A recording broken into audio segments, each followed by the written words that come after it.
So welcome back po sa ating pong YouTube channel. So kung isa ka pong nanonood sa ating channel, paki-subscribe na po yung ating channel at paki-share na rin ho. Nang sa ganoon guys, tayo po ay ma-update sa ating pong video ang ating i-upload. So meron po tayong dalawang klaseng arnilyo na ating pong ginawa. Na ito po yung ating pag-uusapan kung saan sa dalawa ang pinaka-the best at pinakamatibay. So una, yung ating pong ginawa ay naka 135 degree. So ibig sabihin, ito yung kanyang design. Naka-hook po siya guys. At yung pangalawang arnilyo natin, ito yung naka-skwala. Ito yung 90 degree. So kung pagpipili nyo ako dito guys, mas gustuhin ko itong naka 135 degree. Bakit po?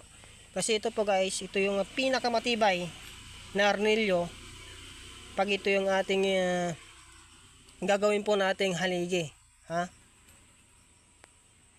Kasi po guys, ang pinaka-importante talaga sa ating mga bahay ay yung tinatawag na poste or yung haligi po ng ating bahay. Ito po yung pinakamahalaga dahil yung poste po, yun po yung nagbubuhat sa atin ng mga trusses, ha? Lalong-lalo na yung mga trusses natin ay mabibigat. Yung ginagamit po natin yung mga angle bar o yung mga channel bar, ano po, tapos ano pa yung mga ginagamit pa natin, mga tubular, ayan.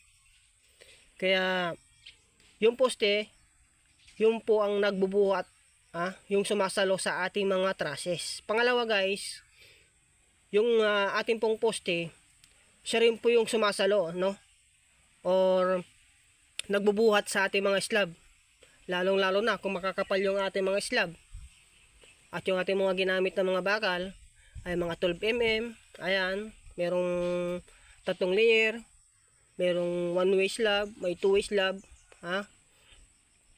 So ito yung mas the best talaga kasi nga po ay naka 135 degree yung arnilyong ito. Ikumpira na natin dito naman guys, ay naka-eskwala lang, ay no, di mas dito na, mas the best dito kasi talagang naka-bend, naka-hook. Kasi po yung ating mga poste no guys, kung mabigat po talaga yung binubuhat ng ating mga bahay, yung mga slab, ganun, mga trusses, ay pag ito yung gagamitin natin, ay posibleng babagsak or bubuka yung ating mga poste.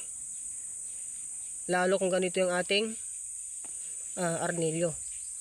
Pero kung ganito guys, ay napakatibay po yung ating stirrup pag ito yung ating gagamitin kasi nga naka 135 degrees siya. So mas the best ito pag ito yung gagamitin natin sa ating column ng ating poste. So mas the best talaga ito na.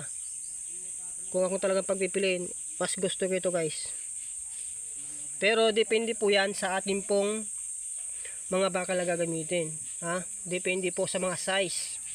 Halimbawa, kung 2 grados, yung 2 palapag, 2 story, 3 story, 4 story, no?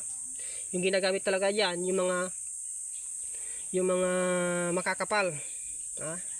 Yung mga 16mm, ayan, mga 20mm, 25mm, ayan, pataas po yung mga bakal na ginagamit. Pero kung sa mga bungalow lang guys, ano, tama na yung 12mm saka yung 10mm. So depende yung ating pong mga poste at sa ating pong mga arnilyo kung ano po yung mga design.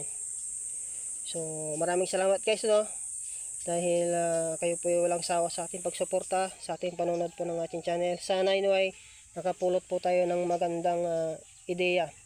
Kung tayo po ay magpapagawa po ng bahay ay kailangan ang pinakamahalaga ay yung structural, yung poste ng ating bahay, sapagkat ito po yung nagbibigay po ng tibay ng ating bahay, sumasalo, at nagbubuhat po ng ating mga mabibigat na mga slab.